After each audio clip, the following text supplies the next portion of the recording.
إن الحمد لله نحمده ونستعينه ونستغفره ونعوذ بالله من شرور أنفسنا ومن سيئات أعمالنا من يهده الله فلا مضل له ومن يضلل فلا هادي له وأشهد أن لا إله إلا الله وحده لا شريك له وأشهد أن محمدا عبده ورسوله فأعوذ بالله السميع العليم من الشيطان الرجيم من همزه ونفخه ونفثه يا أيها الذين آمنوا اتقوا الله حق تقاته ولا تموتن إلا وأنتم مسلمون يا أيها الناس اتقوا ربكم الذي خلقكم من نفس واحدة وخلق منها زوجها وبث منهما رجالا كثيرا ونساء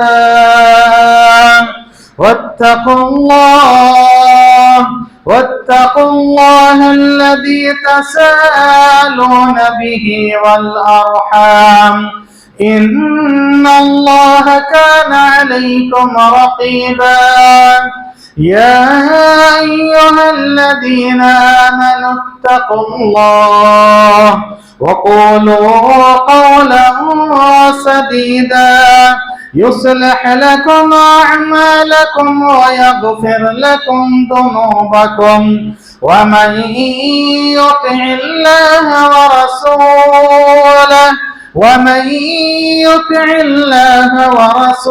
ورسوله فقد فاز فوزا عظيما أما بعد فإن خير الحديث كتاب الله وخير الهدي هدي محمد صلى الله عليه وسلم وشر الأمور محدثاتها وكل محدثة بدعة وكل بدعة ضلالة وكل ضلالة في النار. قال الله تبارك وتعالى في كلامه المجيد والفرقان الحميد بسم الله الرحمن الرحيم والعصر إن الإنسان لفي خسر إلا الذين آمنوا وعملوا الصالحات وتواصوا بالحق وتواصوا بالصبر. শ্রদ্ধেয় সম্মানিত জমার উপস্থিতি, খুতবায়ে মাসনুনার পর আমি আপনাদের সম্মুখে কোরআনে মাজিদের একটা ছোট্ট সূরা সূরাতুল আসর তেলাওয়াত করেছি। ইমাম শাফি রাহিমাহুল্লাহ বলেন,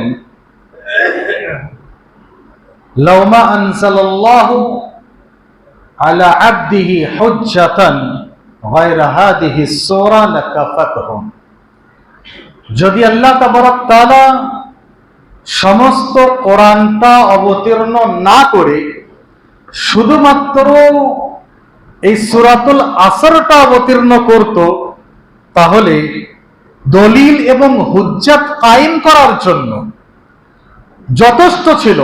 যে মানুষ বলতে পারতো না যে আল্লাহ আপনি তো কোনো বার্তা আমাদেরকে দেননি, শুধুমাত্র সূরাতুল আসরটা যদি অবতীর্ণ করত। সুবহানাল্লাহ। তাহলে এই যে ছোট্ট সূরা, এর মধ্যে সমস্ত কোরআনের সারমর্ম আছে, এর মধ্যে সমস্ত কোরআন নিহিত আছে, এর মধ্যে আল্লাহ তাবারক তাআলা বান্দাকে যে মেসেজ, যে বার্তা দিতে চাচ্ছে সবকিছু নিহিত আছে। আসুন সংক্ষেপে এই সূরাটাকে সামনে রেখে আমরা কিছু আলোচনা করি। সর্বপ্রথম আল্লাহ তাবারক তাআলা এই সূরার মধ্যে কি বলেন? বিসমিল্লাহির রহমানির রহিম। ওয়াল আসর, সময়ের শপথ। ওয়াল আসর, বাই দ্য টাইম, সময়ের শপথ আল্লাহ তাবারক তাআলা নিয়েছে। অর্থাৎ এই যে সময়, এই কাল, এই যে টাইম, আল্লাহ তাবারক তাআলা একে এত গুরুত্ব দিল, এত মহত্ব দিল, এর ফজিলত, এর আহমিয়ত এত বেশি, এর ইম্পর্টেন্স এত বেশি যে আল্লাহ তাবারক তাআলা রহমানুর রহিম আহকামুল হাকিমিন এই সময়ের কসম নিলেন। সুবহানাল্লাহ। আল্লাহ তাবারক তাআলা যে জিনিসের কসম খায় সেই জিনিসটা অনেক গুরুত্বপূর্ণ হয়, মহত্বপূর্ণ হয়, তার ফজিলত অনেক থাকে, তার অনেক ইম্পর্টেন্স থাকে। সময়, এটাই হচ্ছে আসল আমাদের পুঁজিপাটা। সময়টাই হচ্ছে আসল পুঁজিপাটা। আমরা ব্যবসা করি, ব্যবসাতে একটা পুঁজি লাগাতে হয়, তাই নাকি? একটা ক্যাপিটাল লাগাতে হয়, ইনভেস্টমেন্ট করতে হয়, একটা আমাদের রাসুল মাল থাকে, মেন যে একটা ধন সম্পদ পুঁজি থাকে, যাকে প্রিন্সিপাল বলা হয়, প্রিন্সিপাল অ্যামাউন্ট বা ক্যাপিটাল অ্যামাউন্ট বলা হয়। এই যে অ্যামাউন্টটা আসল মানব জীবনের সব থেকে ক্যাপিটাল অ্যামাউন্ট কি? সেটা হচ্ছে সময়, টাইম, সময়, কাল। তার কারণ আল্লাহ তাবারক তাআলা ধন সম্পদ কাউকে বেশি দিয়েছে, কাউকে কম দিয়েছে। তারপরে কাউকে আল্লাহ তাবারক তাআলা পরিত্রাণ দিয়েছে, কাউকে হয়তো রোগ ব্যাধিগ্রস্ত রেখেছে, কেউ ছোট কেউ বড়। কিন্তু সময় সম্পর্কে কেউ বলতে পারবে না যে আল্লাহ তাবারক তাআলা তুই তো আমাকে 24 ঘন্টা দিইনি, তুই তো আমাকে 11 ঘন্টা দিয়েছিলি, 12 ঘন্টা দিয়েছিলি, অমককে 24 ঘন্টা দিয়েছিলি, আমাকে 20 ঘন্টা দিয়েছিলি, কেউ বলতে পারবে না। সকলকে আল্লাহ তাবারক তাআলা একই সময় দিয়েছে, আর এই সময়টাই হচ্ছে আসল। আজ থেকে 300, 400, 500, 1000 বছর আগে এই কলকাতা মহানগরী, এই হাওড়া মহানগরীতে কেউ না কেউ ছিল, তাই নাকি? আমাদের পূর্বপুরুষরা ছিল। তাহলে তারা ওই সময়টাতে ছিল, তাই নাকি? ওই সময়ে ছিল, এখন নাই। আমরাও একটা সময়ে আছি, একদিন শেষ হয়ে যাব। এই জায়গা স্থানটা তো সবসময় এখানে আছে, কিয়ামত পর্যন্ত থাকবে। আমরা এই জায়গাতে ছিলাম না, একটা সময়ে ছিলাম। এই জায়গা আজকেও আছে, কালকে কেউ থাকবে, আর পরে কেউ থাকবে, এর আগে পূর্বে কেউ ছিল। সময়টাই আসল। আল্লাহ তাবারক তাআলা সেই জন্য সময়ের শপথ নিয়ে বললেন ওয়াল আসর, সময়ের শপথ। ইন্নাল ইনসানা লাফি খুসর, অবশ্যই না মানুষ, অবশ্যই সমস্ত মানব জাতি ক্ষতিগ্রস্ত, ক্ষতির মধ্যে পতিত আছে। All mankind is on loss in loss, সমস্ত মানব জাতি লসের মধ্যে পড়ে আছে, ক্ষতিগ্রস্ত আছে। এই ক্ষতি থেকে যদি আমরা বাঁচতে চাই, 4টে কাজ করবে যারা, তারা ক্ষতি থেকে বেঁচে যাবে। ইল্লাল্লাযীনা আমানু, 1 নম্বর যারা ঈমান নিয়ে আসলো। 2 নম্বর ওয়া আমিলুস সালিহাত, যারা সৎ কাজ করলো, নেক কাজ করলো, সৎ কর্ম করলো। 3য় কাজ ওয়াতাওয়াসাউ বিল হাক্কি, এবং হক যে জিনিসটা, সেই জিনিসটা একে অপরকে প্রচার করলো, বললো, তার ওসিয়ত করলো। আর তারপরে 4র্থ নম্বর, যখন আপনি হক বলবেন, হকের উপর থাকবেন, এই হকের রাস্তায় আপনাকে অনেক ধৈর্য ধরতে হবে, অনেক ধৈর্য ধারণ করতে হবে, সবর করতে হবে, সহ্য করতে হবে। ওয়াতাওয়াসাউ বিস সাবর, তাহলে ক্ষতি থেকে বেঁচে যাবে। আসুন এই 4টে জিনিসকে ভালোভাবে আমরা বুঝি। আল্লাহ তাবারক তাআলা সময়ের শপথ নিয়ে বললেন মানুষ লসে আছে, ক্ষতিগ্রস্তে আছে। যদি দেখা যায় সময়, তাহলে প্রথম মানুষ হচ্ছে আদম আলাইহিস সালাম। আদম আলাইহিস সালামের যুগে মানুষ ক্ষতিগ্রস্ত ছিল। যারা এই 4টি কাজ করেছে তারা বেঁচে গিয়েছে ক্ষতি থেকে। আদম আলাইহিস সালামের পর থেকে নিয়ে যতগুলো নবী এসেছে, শোয়েব আলাইহিস সালাম, শীস আলাইহিস সালাম, মুসা আলাইহিস সালাম, ঈসা আলাইহিস সালাম, ইব্রাহিম আলাইহিস সালাম, ইসমাঈল আলাইহিস সালাম, ঈসা আলাইহিস সালামের পর শেষ নবী, প্রিয় নবী, এবং আজ পর্যন্ত সমস্ত সময়ে মানুষ ক্ষতিগ্রস্ত থাকবে। আল্লাহ নিশ্চয়তার সহকারে বলছেন ইন্নাল ইনসানা লাফি খুসর, অবশ্যই মানব জাতি, সমস্ত মানব জাতি তারা এই ক্ষতিগ্রস্ত আছে, ক্ষতির মধ্যে পতিত আছে।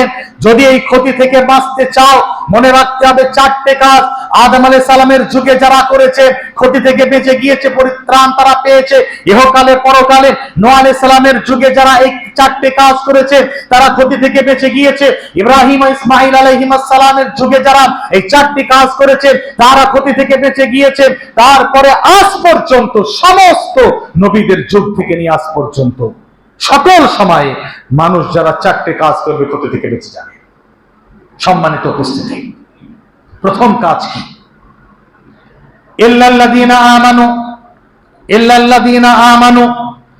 আর এই চারটি কাজ করার জন্য আমাদেরকে সময়কে সঠিক কাজে লাগাতে হবে। সেই জন্য আল্লাহ তাবারক তাআলা সময়ের শপথ নিল। সময়কে যে অপচয় করবে, সময়কে যে নষ্ট করবে, মনে রাখবে সে জীবনের বড় একটা ধন সম্পদ নষ্ট করে দিচ্ছে। আরবি ভাষায় বলা হয় আল ওয়াক্তু কাস-সাইফ ইল্লাম তাকতাহু ইয়াকতাহ। এই সময়টা তরবারির মতো, যদি সময়কে সঠিকভাবে তুমি না কাটো, এই তরবারি এই সময়টা তোমাকে কেটে ক্ষত বিক্ষত করে দেবে। সময়ের যে দাম, যে মূল্য, ওই ব্যক্তিকে জিজ্ঞেস করে দেখুন, যে ব্যক্তিটা 1 মিনিটের জন্য, 1 সেকেন্ডের জন্য তার ট্রেন ফ্লাইট মিস হয়ে গিয়েছে, ওই ব্যক্তিকে জিজ্ঞেস করুন যে একটা ফ্র্যাকশন অফ দ্য সেকেন্ডের মধ্যে একটু মুভমেন্ট করে সে বেঁচে গেল, না হলে বড় একটা অ্যাক্সিডেন্ট হয়ে যেত। সময়ের যে জিনিস, আর ইসলাম সময়কে এত প্রাধান্য দেয়। সমস্ত ইবাদত সময়ের সঙ্গে যুক্ত। আপনি কি জুমার নামাজ আসরের পরে পড়তে পারবেন? হ্যাঁ, জুমার সময় শেষ হয়ে গেল, শেষ, আর পাবে না, আর পাবে না। ঈদের সময় পড়তে হবে, জুমার সময় পড়তে হবে, রমজান মাসের রোজা রমজান মাসে রাখতে হবে। মনে রাখবেন, এই যে মুহররমের রোজা শেষ হয়ে গিয়েছে, মুহররম মাস তো আছে, কিন্তু 9-10 তারিখে রোজা রাখতে পারবো না।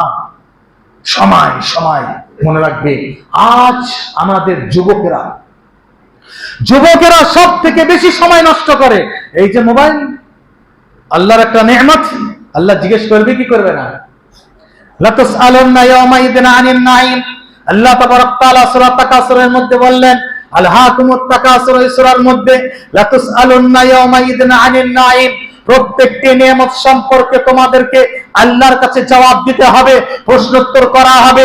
তাই এই যে নিয়ামতটি আল্লাহ তাবারক তাআলা দিয়েছে মোবাইল, আল্লাহ জিজ্ঞেস করবে এই মোবাইলটা কি কি কাজে লাগিয়েছিলে। আর কাল কিয়ামতের ময়দানে আল্লাহ তাবারক তাআলা কি করবে? মুখে মোহর লাগিয়ে দেবে, সিল। কথা বলতে পারবে না। কথা কে বলবে?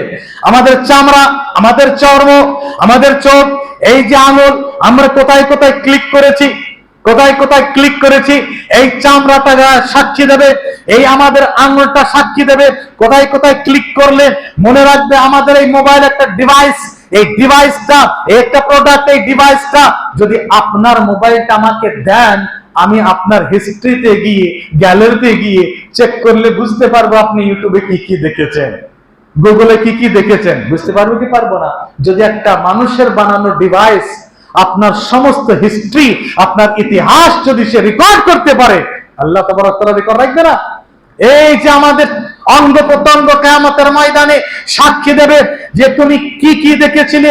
চোখ বলবে আল্লাহ আমার দ্বারাতে কি কি দেখেছিল, কান বলবে আল্লাহ আমার দ্বারাতে কি কি শ্রবণ করেছিল, আঙুল বলবে আল্লাহ আমার দ্বারা কোথায় কোথায় ক্লিক করেছিল, কোথায় কোথায় স্ক্রল করেছিল, কি কি করেছিল, সব সাক্ষী দেবে। আর মনে রাখবে, হাদিসটা আবু উমাম আল বাহিলি রাদিয়াল্লাহু তাআলা আনহু বলছেন, নাসাই শরীফের সঠিক রিওয়ায়াত, তিনি বলছেন যে কিয়ামতের ময়দানে, কাল কিয়ামতের ময়দানে অনেক লোক আসবে যাদের নেকি অনেক বেশি আছে, মানুষের সামনে অনেক নেকি করেছে, নামাজ, রোজা, হজ, যাকাত, সাদকা, খায়রাত, তিলাওয়াত, দোয়া, দরুদ সব করেছে, কিন্তু তিহামা পাহাড় সমতুল্য নেকি নিয়ে আসবে।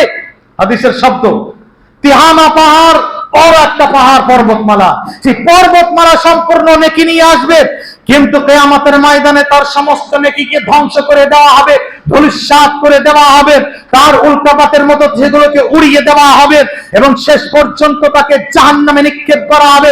কেন এই কাজ করা হলো? অনেক আছে, তার মধ্যে থেকে একটা হচ্ছে, যখন এই ব্যক্তিটি নির্জনে যেত, তখন নির্জনে গিয়ে গুনাহ করত, আর ওই গুনাহ, নির্জনের গুনাহ, নির্জনের গুনাহ, সকলের সামনে যে নেকিগুলো করেছে সেই নেকিগুলোকে ধ্বংস করে তছনছ করে দেবে, ধূলিসাৎ করে দেবে, উল্কাপাতের মতো উড়িয়ে দিয়ে জাহান্নামে নিক্ষেপ করা হবে। আজ আমরা নির্জনে গিয়ে কত গুনাহ করি। সকলের সামনে তো নামাজ পড়লাম, তারপরে ঈশার নামাজ পড়ে চলে গেলাম, ঈশার নামাজ পড়ে গিয়ে বেডে শুয়ে শুয়ে শুয়ে শুয়ে মোবাইল দেখতে দেখতে দেখতে একটা অ্যাড আসলো, তার মধ্যে ঢুকলাম, ওখান থেকে কোথায় কোথায় কোথায় চলে গেলাম ঠিক নাই। আল্লাহ রাসূল বললেন, সেই বুখারীর হাদিস, এমন একটা যুগ আসবে, সেই যুগে মানুষ সকালে মুমিন থাকবে, সন্ধ্যা হতে হতে রাত হতে হতে কাফের হয়ে যাবে, রাতে সে মুমিন থাকবে, সকাল হতে হতে কাফের হয়ে যাবে। আজ আমরা গিয়েছি নামাজ পড়ে গেলাম ঈমান অবস্থায়, কিন্তু বিছানায় গিয়ে রাত শেষ হওয়া পর্যন্ত, সকাল পর্যন্ত কাফের হয়ে গেলাম। আমি ফজরের নামাজ ছেড়ে দিলাম, রাত জেগে জেগে কি কি জিনিস দেখলাম, সবকিছু ধ্বংস হয়ে গেল। তারপরে ফজরে আমি তো উঠে আসলাম, সকালে আমি মুমিন ছিলাম, বাজারে গেলাম, রাস্তাঘাটে গেলাম, নানা জায়গায় গেলাম, আমি স্কুল কলেজে গেলাম, সেখানে কি আমার ঈমান নষ্ট হয়ে গেল, আমি হারাম কাজে লিপ্ত হয়ে গেলাম, হারাম কামাই করলাম, হারাম কাজ করে হারাম ইনকাম করে নিয়ে আসলাম। তাহলে বলুন যে আমরা শেষ পর্যন্ত সন্ধ্যা হতে হতে কাফির হলাম কি না হলাম? আল্লাহ রাসূল বললেন, ইয়াবিউদিনাহু বিআরদিন মিনাদ দুনিয়া, দুনিয়ার কিছু টাকার জন্য, দুনিয়ার কিছু লোভ লালসার জন্য, দুনিয়ার লোভ লালসার জন্য দিন ধর্মকে বিক্রি করে দেবে, বিক্রি করে দেবে। আল্লাহু আকবার। সেই যুগ আজ আমরা দেখতে পাচ্ছি। এই সময় আমাদেরকে সময়কে সঠিক কাজে লাগাতে হবে। সময়কে যদি আমরা সঠিক কাজে না লাগাই, আজ যুবকদের কি অবস্থা, সময় টাইম পাস করতে হচ্ছে, এত সময় আছে, মোবাইল নিয়ে ঘন্টার ঘর ঘন্টা, দোকানে এখানে ওখানে, পার্কে, না জায়গায় গিয়ে চায়ের দোকানে সিগারেট, তামাকু, বিড়ি, নানা রকম হারাম জিনিস। মানুষে বলে এগুলো মকরু, কে বলেছে মকরু? 4 ডবল হারাম, 4 ডবল হারাম। দলিল চাই? দলিল বিনা দলিলে কোনো কথা বলবো ইনশাআল্লাহ। এক তো আল্লাহ তাবারক তাআলা কোরআনের মধ্যে বললেন, ইন্নাল মুবাদদিরিনা কানু ইখওয়ানাশ শায়াতিন, যারা ফুজুল খরচি করে, বিনা কারণে খরচা করে, তারা শয়তানের ভাই। শয়তানের ভাই কি জান্নাতে যাবে না জাহান্নামে যাবে? হারাম কাজ কিনা? এটা কি অপচয় নয়? অপচয় নয়? একটা বিড়ি, সিগারেট, পান পড়া, গুটখা, জর্দা, নশি যা কিছু করছেন, মৌলবীরা জর্দা খাইবে না হালাল হালাল হয়ে যাবে না? হারাম, যতগুলো জিনিস হচ্ছে হারাম। তারপর মনে রাখুন, এই যে আল্লাহ তাবারক তাআলা আপনাকে 10 টাকা, 20 টাকা, 20 টাকা দিয়েছে, এটা একটা ধন কিনা? আল্লাহ জিজ্ঞেস করবে কি করবে না? এটার যদি অপচয় হয় আল্লাহকে জবাব দিতে হবে কি হবে না? 2 নম্বর হারাম হলো, আল্লাহ তাআলা সূরা নিসার মধ্যে বললেন, লা তাকতুলু আনফুসাকুম, তোমরা নিজেকে, আরেক জায়গায় আল্লাহ তাবারক তাআলা বললেন, ওয়ালা তুলকু বিআইদিয়াকুম ইলা তাহলুকা, নিজের শরীরকে ক্ষতি করো না, ক্ষতিগ্রস্ত করো না। আল্লাহর এই আমানত আল্লাহকে ফেরত দিতে হবে, আল্লাহর আমানত আল্লাহকে ফেরত দিতে হবে। আমাদের পার্শ্ববর্তী যে একটা দেশ আছে, সেই দেশে আমি নাম নিতে চাচ্ছি না, অনেক কারণবশত আমাদের অনেক জিনিস কন্ট্রোল করতে হয়। পার্শ্ববর্তী একটা মুসলিম দেশ, ওই দেশের একটা মহিলা নায়িকা বা একটা অ্যাক্টর যাই হোক না কেন, সে একটা স্লোগান দেয় এর আগে, কি বলে উর্দুতে?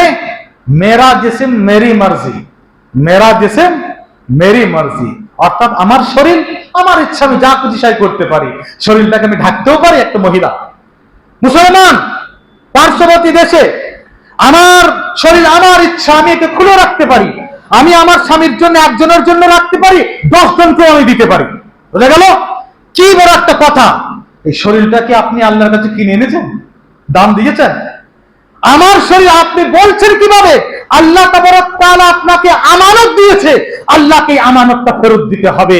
তাই আল্লাহ রাসূল বললেন, সেই মুসলিমের হাদিস, যদি কোনো ব্যক্তি সে যদি আত্মহত্যা করে, সে মদ এত খেলো, সে এত মদ খেলো যে আত্মহত্যা হয়ে গেল, তার লাংসটা নষ্ট হয়ে গেল, এত বিড়ি সিগারেট খেয়েছে লাংস নষ্ট হয়ে গেল, এবং সে ফাঁসি দিয়ে আত্মহত্যা করলো, এগুলো সব আত্মহত্যা।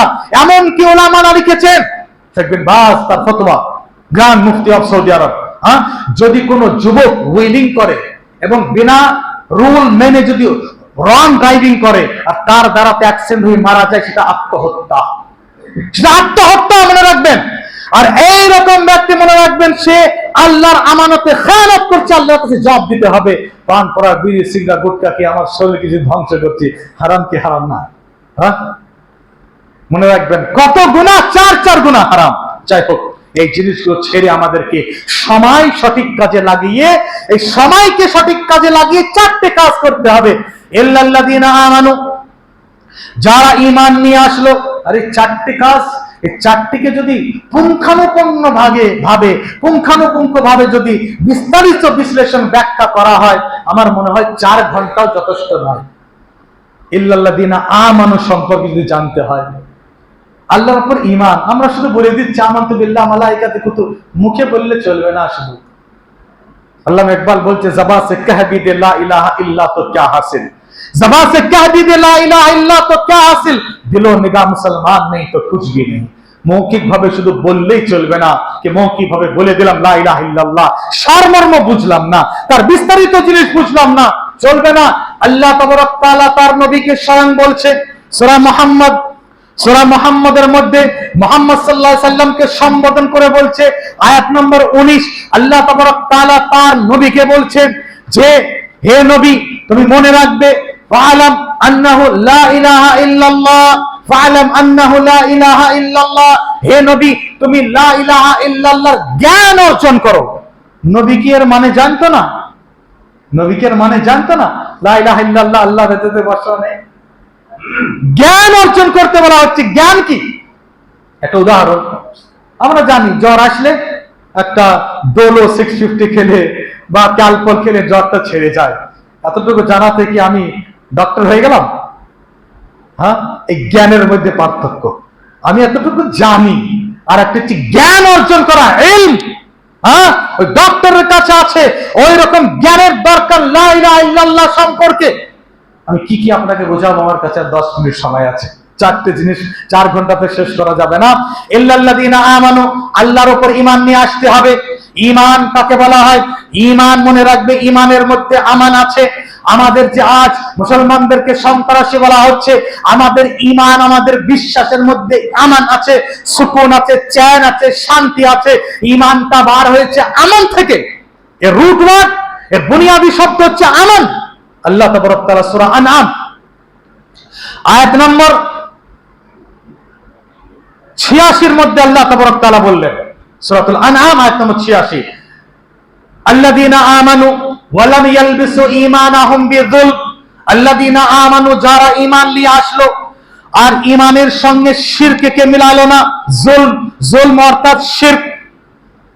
আর এই কোরআন হাদিস কিভাবে বুঝতে হবে?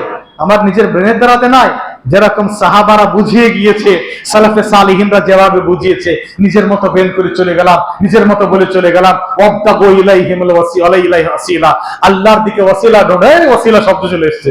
ওয়াসিলা মানে কি সেটা বুঝতে হবে। কোরআন হাদিসে আল্লাহ রাসূল সাহাবা کرام কি ওয়াসিলা বলেছে, আর নবীর জন্য ওয়াসিলা আমরা চাচ্ছি যে আযানের পরে চাচ্ছি না, আতি মুহাম্মাদানিল ওয়াসিলা। ওয়াসিলা আল্লাহ রাসূল নিজেই বললেন যে এটা জান্নাতের উঁচু স্থান, আল্লাহ তাআলা শুধু আমাকেই দান করবে। এটা ওয়াসিলা মানে আল্লাহ রাসূলের তুফাইল সাদকাতে, তার পায়ের ধুলোর সাদকাতে কবুল করে নাও। সমস্ত দোয়া করে শেষে শিরক করলো, আর শিরক করাতে সমস্ত দোয়া শেষ, কবুলই হবে না। যে শিরক করে তার কখনো ইবাদত বন্দেগী কবুল হবে না। আমি বলছি না, আল্লাহ তাবারক তাআলা বলছেন, প্রত্যেকটি কথার প্রমাণ পাবেন ইনশাআল্লাহ এই সূরাতুল আনআম। এখন বললাম আয়াত নম্বর 86, তারপর আয়াত নম্বর 88 পড়বেন।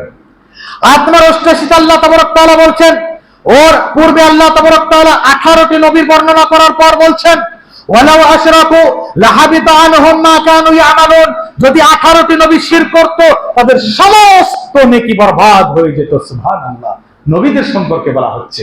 ইল্লাল্লাযীনা আমানু, ঈমান যারা নিয়ে আসলো, আল্লাযীনা আমানু ওয়া লাম ইয়ালবিসু ঈমানাহুম বিযুলম, যারা ঈমান নিয়ে আসলো, ঈমানের সঙ্গে জুলম অত্যাচারকে মিশিয়ে দিল না, মিশ্রণ করলো না। আর জুলম কি? ইন্নাশ শিরকা লাযুলমুন আযীম। সূরা লোকমানের মধ্যে লোকমান হাকিম বললেন, আল্লাহ তাবারক তাআলার সঙ্গে শিরক করা, পার্টনার বানানো কাউকে, সে হচ্ছে সবথেকে বড় অত্যাচারী, সবথেকে বড় অত্যাচারী। সে কখনো শান্তি পাবে না। আর শিরক কিভাবে হয়? আল্লাহর হক গায়রুল্লাহকে দেওয়া। আমরা মনে করি শুধু ইবাদত করাটাই, ইবাদত কি কি সেটা জানতে হবে। আল্লাহর হক কি? আমরা নামাজে সম্মানার্থে আল্লাহর সামনে দাঁড়াই, তাই নাকি? সম্মানার্থে দাঁড়ায়, হাত বেঁধে আল্লাহু আকবার দাঁড়াচ্ছি। এই যে হাত বেঁধে সম্মানার্থে দাঁড়ানো, ইবাদত আল্লাহর জন্য করতে হবে।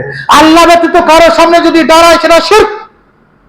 নামাজে আমরা দোয়া করছি ইহদিনাস সিরাতাল মুস্তাকিম, দোয়া আল্লাহ ব্যতীত অপরের কাছে গিয়ে যদি চাই, কোন কবর, হাজার সাজার মাজার, কোন জায়গায় কোন পীর ওলি বুজুর্গ কারোর কাছে গিয়ে চাচ্ছে আমাকে এ দাও তা দাও, এ করো ও করো, শিরক।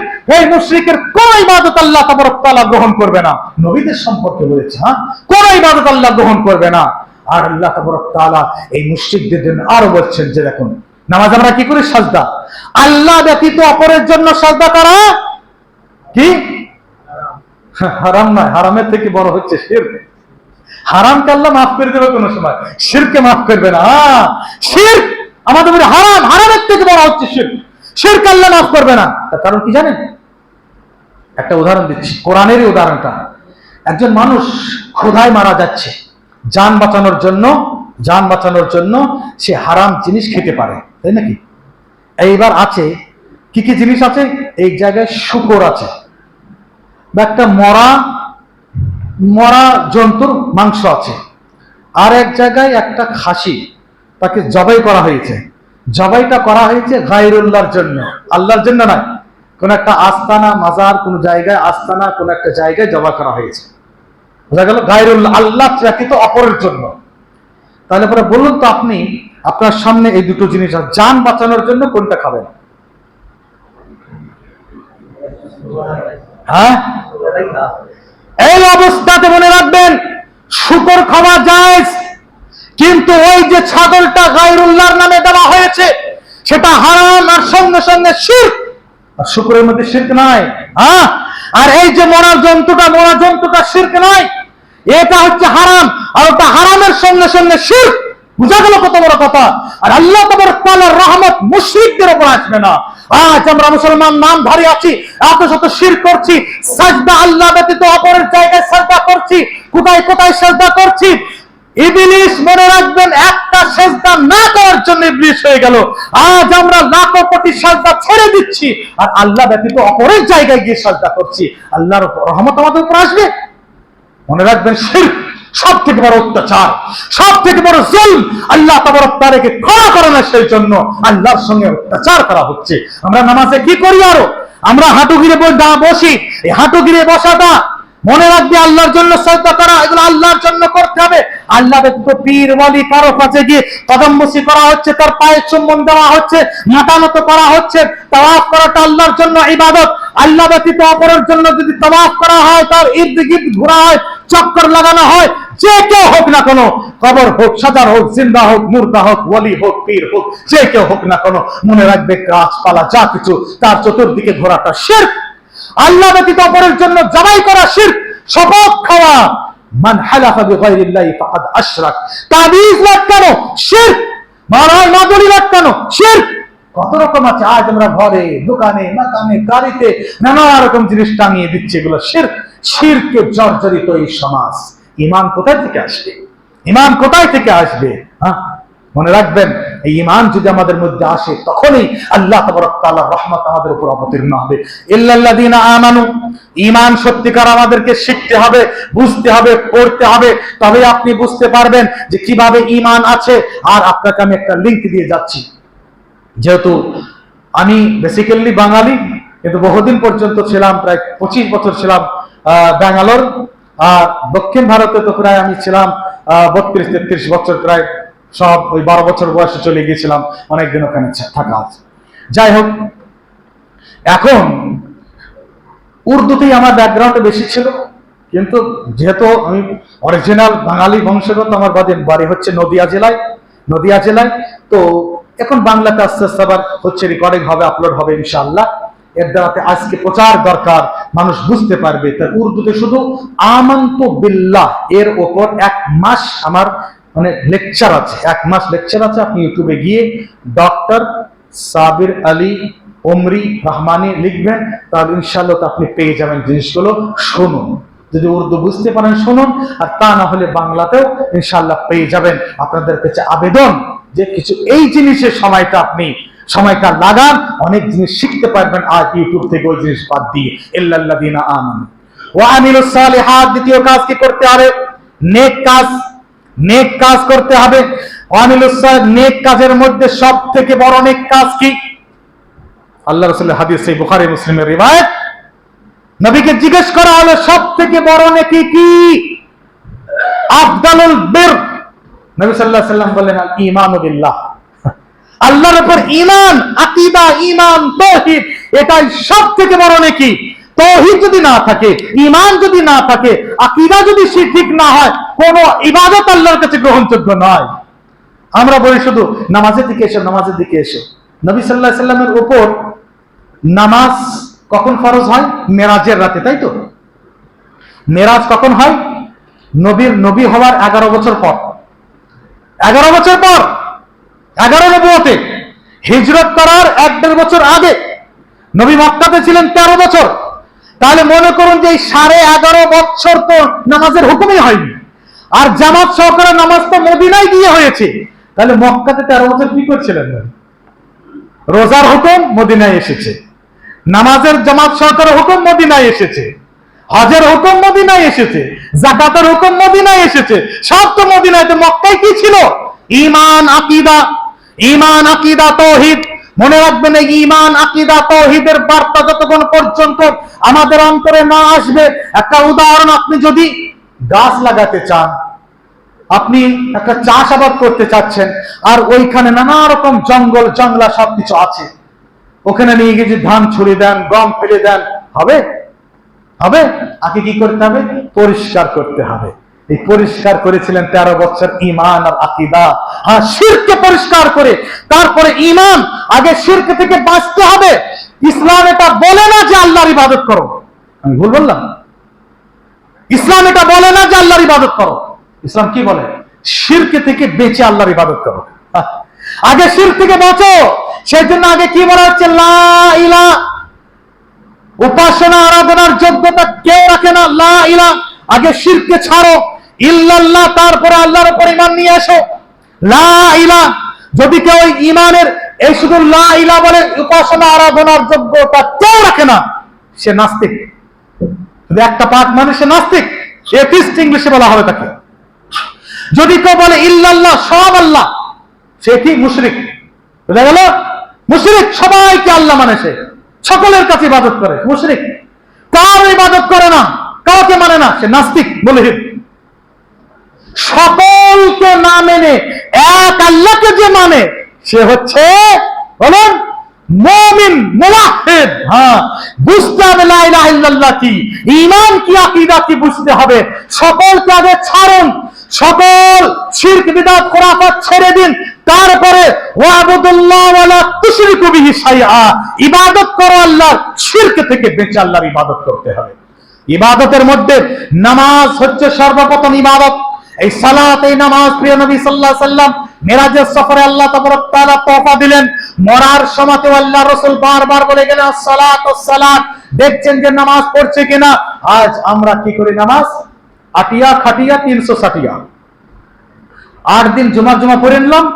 খাটিয়া মানে খাট, ওই জানাজা নামাজ, মানুষ মরে গিয়ে যেতে হবে, আর 360 দিনে একবার পড়ে নিই ঈদের দিন। আমরা এরকম মুসলমান, আটিয়া খাটিয়া 360। চলবে না? এই নামাজগুলো তো না পড়লেও চলবে। জোহর কি কারো মাফ আছে? আসর মাফ আছে? কিন্তু জুমা মুসাফিরের জন্য মাফ, মহিলাদের জন্য মাফ, কৃতদাসদের জন্য মাফ। হ্যাঁ, আছে কিনা? যে রোগগ্রস্ত তার জন্য জুমা মাফ। ঈদের নামাজ মুসাফিরের জন্য মাফ, অনেকের জন্য মাফ আছে। জানাজার নামাজ ফরজে কিফায়া, কিছুজন পড়লে চলবে। আমরা ওই জিনিসগুলোর পেছনে পড়ে আছি, কিন্তু ফরজ নামাজ আজ আমরা ছেড়ে দিয়েছি। জোহর আসর बिसर गए, मगरिब में मैं आया नहीं, इशा में मैं नशे में था, फजर में मैं उठा नहीं। जोहर असर बिसर गए, मगरिब में मैं आया नहीं, इशा में मैं नशे में था, फजर में मैं उठा नहीं। সারা রাত জেগে জেগে জেগে ফজরে জাগলাম না। হ্যাঁ, আল্লাহ রাসূল হাদিস কি বলছে জানেন? সব থেকে উৎকৃষ্ট স্ত্রী ওই যে তার স্বামীকে নানা রকম ভাবে জাগায়, তাকে সুন্দর ভাবে তার পা মালিশ করে, তাকে সুন্দরী ওঠো জি ওঠো জি ওঠো ওঠো, নামাজের টাইম হয়ে গেল, আল্লাহ কি করবে করবে, এইরকম করতে হবে, মালিশ করতে হবে। আমরা স্ত্রীরা, আমার দরকার একটা সোনার গহনা, স্বামীকে কত মালিশ করি। হ্যাঁ, আজ আমাকে ঘুরতে যেতে হবে, কত মালিশ করি। দুনিয়াদানির জন্য স্বামীকে আমরা কত পটানোর চেষ্টা করি, তাই নাকি? আল্লাহর জন্য করতে হবে। আর আমরা যদি শুয়ে যাই, মহিলা মনে রাখবেন এ হচ্ছে ঘরের মালিকা, এ হচ্ছে হোম মিনিস্টার। মহিলা যদি ঠিক মতো নামাজ না পড়ে, তার মধ্যে দিন ধর্ম যদি না থাকে, স্ত্রী যদি ঠিক মতো না হয়, মনে রাখবেন যে ওই বাড়িটা ধার্মিক বাড়ি হতে পারে না। ইসমাইল আলাইহিস সালামকে কে বানিয়েছে? ইব্রাহিম আলাইহিস সালাম তো ছোট বাচ্চা নিয়ে ছেড়ে দিয়ে চলে আসলেন, তারপরে সমস্ত কাজ কে করলেন? হাজরা আলাইহিস সালাম। वो फैजान नजर था या मक्तब की करामत थी, वो फैजान नजर था या मक्तब की करामत थी, सिखाए किसने इस्माइल को आदाब फरजंदी। आज भी हो जो बराहिम सा ईमा पैदा, आज भी हो जो बराहिम सा ईमा पैदा, आज कर सकती है अंदाज़े गुलिस्ता पैदा। ये बार अपने बराहिम की तलाश में है, ये बार अपने बराहिम की तलाश में है, सनम कदा है जहां ला इलाहा इल्लल्लाह, ইল্লাল্লাযিনা আমানু ওয়া আমিলুস সালিহাত। নেক কাজের মধ্যে কি কি আছে? আজ আমাদের ক্যারেক্টার, চরিত্র ভালো হতে হবে, সেগুলো নাই। দান ধ্যান সাদকা খায়রাত সব কিছু নেক কাজ, অনেক আছে নেক কাজ। তার মধ্যে থেকে দাওয়াত তাবলীগের কাজ, ওয়া তাওয়াসাউ বিল হক, এই কথাটা বলে শেষ করে দেব ইনশাআল্লাহ। হক কাকে বলে? হক কাকে বলে? এই সিরিজটা আমার বাংলাতেও আছে, ফিতনার যুগে সত্যের চিহ্ন। আমার একটা সিরিজ আছে, ফিতনার যুগে সত্যের চিহ্ন। সত্য জামাত কোনটা? আজ আল্লাহ রাসূল বলেছেন ৭৩টা ফিরকা হবে, তার মধ্যে থেকে হক কি? প্রত্যেকটি জামাত নিজেকে বলে হক। মনে রাখবেন একটা ব্যাখ্যা সুন্দরভাবে সংক্ষেপে বুঝে যাবেন হক কি। হক আল্লাহ, আল্লাহ হক। কোন আব্দুল হক বলা হয় না, আল্লাহ হক। আল্লাহর নামের মধ্যে থেকে একটা হক, তাহলে আল্লাহ হক। আল্লাহ ব্যতীত আর কেউ হক আছে না। আল্লাহ ব্যতীত কেউ হক আছে? আল্লাহ তাআলা কোরআনের মধ্যে বলেন, যালিকা বিআন্নাল্লাহা হুয়াল হক, যালিকা বিআন্নাল্লাহা হুয়াল হক। আল্লাহ তাবারক তাআলা সত্য, হক। ওয়া আন্নামা ইয়াদউনা মিন দুনি ওয়াল বাতিল, আল্লাহ ছাড়া যাকে তারা ডাকে সকলে বাতিল। আল্লাহ হক। আর আল্লাহ যাকে, মনে রাখবেন ভালোভাবে সুন্দরভাবে, আল্লাহ হক। আর আল্লাহ যাকে অনুগত্য করার পারমিশন দিয়েছে, যে এর অনুগত্য তোমাদের করতে হবে। মানব জাতিকে আল্লাহ আদেশ করেছে যে তোমরা এর আদেশ মেনে চলো। এবার আল্লাহ কি বলেছে?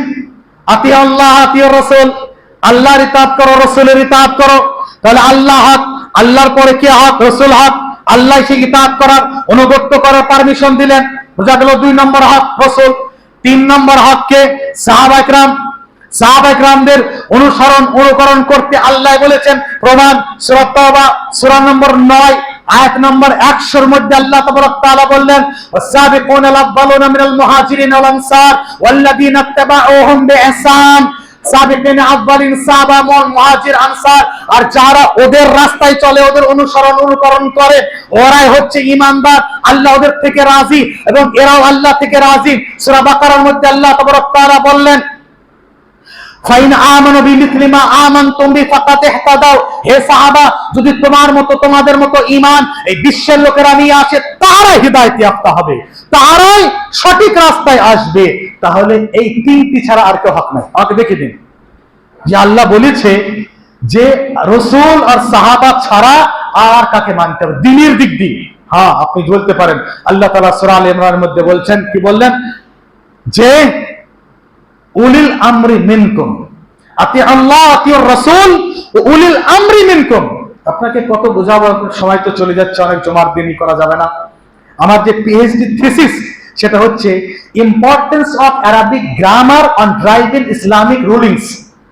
ইসলামী শরীয়ত বুঝার জন্য আরবিক গ্রামের দ্বারাতে কিভাবে শরীয়ত বুঝতে পারবো, এই সম্পর্কে আমি গবেষণা করে পিএইচডি থিসিস আলহামদুলিল্লাহ করেছি। এইবার দেখুন, আতি আল্লাহ ওয়া আতি রাসূল, এখানে বলা হচ্ছে আতি আল্লাহ আতি রাসূল, কিন্তু আতি ও উলিল আমর বলেছে? বলেনি। আতি আল্লাহ আতি রাসূল ও উলিল আমরি মিনকুম, ও উলিল আমরি, এখানে আতি ও আল্লাহ বলেনি। এখানে বলছে আল্লাহ এবং রাসূলের ইতাআত করো। আর যদি এই উলিল আমর অর্থাৎ তোমাদের যারা নেতা আছে, ধর্মের দিক দিয়ে যারা হচ্ছে ওলামা, আর এই দুনিয়ার দিক দিয়ে যারা উমারা আছে, লিডার আছে, তারা যদি আল্লাহ এবং রাসূলের অনুযায়ী চলে তবেই তাদেরকে মানবে, তাছাড়া মানবে না। বুঝা গেল? সেজন্য আলাদা করে ওদের ইতাআত বলা হয়নি। মুস্তাকিল ইতাআত অনুভক্ত তো আল্লাহ এবং রাসূলের স্বীকার করতে হবে। আর যেহেতু রাসূল সাহাবাকে শিখিয়েছে, এছাড়া কেউ হক নাই। আল্লাহ রাসূলকে জিজ্ঞেস করা হলো ৭৩ মধ্যে থেকে হক জামাতকে নবী বললেন মা আনা আলাইহি ওয়া আসহাবি, যেটা যার উপর আমি এবং আমার সাহাবা আছে। আহলুস সুন্নাত ওয়াল জামাত কাকে বলা হয়? আহল মানে হচ্ছে ওয়ালা, সুন্নাত নবীর নিয়ম, জামাত নবীর যুগে কাদের জামাত ছিল? নবীর যুগে কাদের জামাত ছিল? ইমাম আবু হানিফা রাহিমাহুল্লাহ জন্মগ্রহণ করেছেন ৮০ হিজরিতে। জন্মগ্রহণ করার সঙ্গে সঙ্গে ইমাম হয়ে যাননি, তারপরে ৪০-৪৫ বছর বয়সে তিনি ইমাম হয়েছেন। বুঝা গেল? ১৫০ বছর পর ইমাম মালিক জন্মগ্রহণ করেন ৯৩ হিজরিতে। তারপরে ইমাম শাফি জন্মগ্রহণ করেন ১৫০ হিজরিতে। ইমাম আহমদ বিন হাম্বল জন্মগ্রহণ করেন ১৬৪ হিজরিতে। এইটা হচ্ছে ৪ ইমামের যুগ। তারপরে নকশবন্দি, সারবন্দি, কাদরি, চিশতি, এই ৪টি সিলসিলা আসে ৫০০ বছর পর। ওদের গিয়ে আপনি গুগলে দেখে নেবেন, সকলের জন্ম ৫০০ বছর পর। ৫০০ বছর পর। এবার বলুন তো নবীর যুগে কোন জামাত ছিল? কোন জামাত ছিল নবীর যুগে? বলুন। সাহাবাদের জামাত ভাই, তাই নাকি? সাহাবাদের জামাত ছিল কি ছিল না? তাহলে আহলে সুন্নাত মানে যারা নবীর নিয়ম মানে এবং সাহাবাদের মেনে চলে, তাদেরকে তো আহলে সুন্নাত জামাত বলা হয়। নিজে নিজে বানিয়ে নিলে কি চলবে? এটা বোঝা গেল? হক এটাই, হক এটা। এই হকের দাওয়াত দিতে হবে। ও তাওয়াসাউ বিল হক। আর যখন হক কথা বলবেন না, মানুষ তখন চারা দেবে, আপনার বিরুদ্ধে নানা রকম কাজ করবে। ও তাওয়াসাউ বিস সবর, সবর করলেই ইনশাআল্লাহ বেঁচে যাবেন। আল্লাহর কাছে দোয়া করি আল্লাহ তাবারক তাআলা আমাদেরকে সুমতি দান করুক, আমিন। পরিশেষে একটা আবেদন আপনাদের কাছে আছে। হাওড়া জেলার নবান্নর সামনে একটা মসজিদ, কাজীপাড়া, শিবপুর কাজীপাড়া আহলে হাদিস জামে মসজিদ, ভালো জায়গা আলহামদুলিল্লাহ, ভালো লোক তারা, তাদের সঙ্গে আমার গভীর সম্পর্ক। ওখানে মাসে আমার একটা দুটো প্রায় খুতবা হয়। অনেক আগে থেকে আমার সম্পর্ক, যখন আমি এখানে পিএইচডি করার জন্য যাতায়াত করতাম ব্যাঙ্গালোর থেকে, তখন থেকে সম্পর্ক। মসজিদটা ছিল মানে ওই শীট দিয়ে, টালি দিয়ে মসজিদ বানানো ছিল। প্রচুর লোক আসে আলহামদুলিল্লাহ। ওই এলাকাতে নাই আহলে হাদিস মসজিদ। ওখানে বড় প্রোগ্রাম, ওই বাইরে দেখছেন এখনো পর্যন্ত পোস্টারটা লাগানো আছে। ডক্টর মেরাজ রব্বানী সাহেব এসেছিলেন আর আমি এসেছিলাম, আমাদের দুজনের ওখানে প্রোগ্রাম ছিল। ওই মসজিদটা এখন ভেঙে, গত শুক্রবারে আমার খুতবা ওখানেই ছিল, শনিবার থেকে ভাঙা হয়েছে।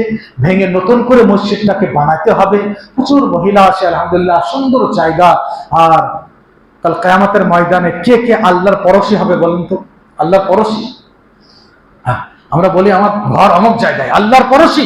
হাদিস শুনুন, কিয়ামতের ময়দানে আল্লাহ তাবারক তাআলা বলবে আইনা জিরানি, আইনা জিরানি, আমার পড়শী কোথায়, আমার পড়শী কোথায়, তাদেরকে খুঁজে নিয়ে এসো। তাই পড়শীদের মধ্যে থেকে বলা হবে, ফেরেশতারা জিজ্ঞেস করবে আল্লাহ তোমার পড়শী কে? বলা হবে যে তোমার পড়শী ওই যারা আইনা উম্মারুল মাসাজিদ, মসজিদকে যারা আবাদ করে, মসজিদে যারা দান ধ্যান করে, মসজিদে ইবাদতের জন্য আসে, তারা আল্লাহর পরশী। আল্লাহর পরশীর জন্য মসজিদে দান ধ্যান করো। আল্লাহ বললেন যে লান তানালুল বিররা হাত্তা তুনফিকু মিম্মা তুহিব্বুন, আল্লাহর রাস্তায় সঠিক দান করো এবং আন্তরিক জিনিসগুলো দান করো, তখন নেকি পেয়ে যাবে। আল্লাহর রাস্তায় দান করুন, আল্লাহর ঘরকে নির্মাণ করার জন্য। আল্লাহ আপনাদের দানকে কবুল করুন, বরকত দেখ, আমিন। ওয়া আখিরু দাওয়ানা আলহামদুলিল্লাহি রাব্বিল আলামিন। ওখান থেকে লোকেরা এসেছেন, ইনশাআল্লাহ আপনারা দান করে যাবেন, আল্লাহ জাযা খায়ের দিক, আমিন। إن الحمد لله نحمده ونستعينه ونستغفره ونعوذ بالله من شرور أنفسنا ومن سيئات أعمالنا، من يهده الله فلا مضل له ومن يضلل فلا هادي له، وأشهد أن لا إله إلا الله وحده لا شريك له، وأشهد أن محمدا عبده ورسوله. فأعوذ بالله السميع العليم من الشيطان الرجيم، من همزه ونفخه ونفسه. إن الله وملائكته يصلون على النبي يا أيها الذين آمنوا صلوا عليه وسلموا تسليما.